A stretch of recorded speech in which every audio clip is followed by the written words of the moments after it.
कोई आप सा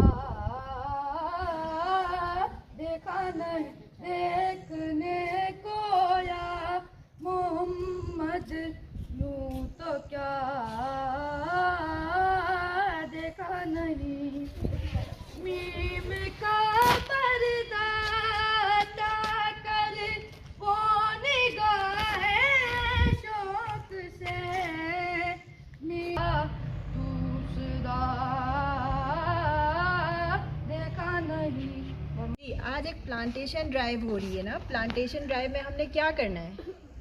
हम क्या करेंगे प्लांटेशन में?